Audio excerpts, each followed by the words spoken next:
एक घने जंगल के बीच से एक नदी बहती थी। उस नदी में एक मगरमच्छ रहता था। नदी के किनारे एक बड़ा जामुन का पेड़ था जिस पर एक बुद्धिमान बंदर रहता था।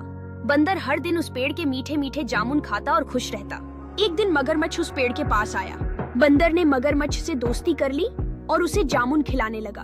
मगरमच्छ को जामुन बहुत पसंद आए और वह रोज बंदर के पास आने लगा। एक दिन मगरमच्छ ने अपनी पत्नी को जामुन खिलाए।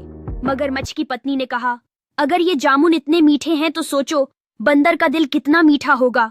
मुझे उस बंदर का दिल खाना है। मगरमच्छ ने यह सुनकर बंदर को धोखा देने का प्लान बनाया।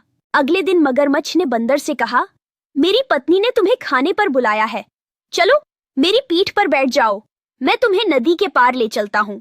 बंदर खुशी खुशी मगरमच्छ की पीठ पर बैठ गया। जैसे ही वे नदी के बीच पहुंचे, मगरमच्छ ने सच्चाई बताई कि उसकी पत्नी बंदर का दिल खाना चाहती है। बंदर ने अपनी बुद्धि का इस्तेमाल किया और कहा, अरे तुमने पहले क्यों नहीं बताया? मेरा दिल तो जामुन के पेड़ पर ही रह गया। मुझे वापस ले चलो, मैं अपना दिल लेकर आता हूँ। मगरमच्छ उसकी बातों में आ गया और उसे वापस पेड़ पर ले गया। बंदर ने अपनी बुद्धि का इस्तेमाल किया और कहा, अरे तुमने पहले क्यों नहीं बताया? मेरा दिल तो जामुन के पेड़ पर ही रह गया। मुझे वापस ले चलो, मैं अपना दिल लेकर आता हूँ। जैसे ही बंदर पेड़ पर चढ़ा, उसने मगरमच्छ से कहा, तुमने मुझे धोखा दिया, अब मैं कभी तुम्हारे झांसे में नहीं आऊंगा। मगरमच्छ को अपनी गलती का एहसास हुआ, लेकिन तब तक बहुत देर हो चुकी थी। शिक्षा: संकट से निकलने के लिए बुद्धिमानी और समझदारी का उपयोग करें। कहानी ने हमें यह सिखाया कि बुद्धि और समझदारी संकट में हमेशा काम आते हैं।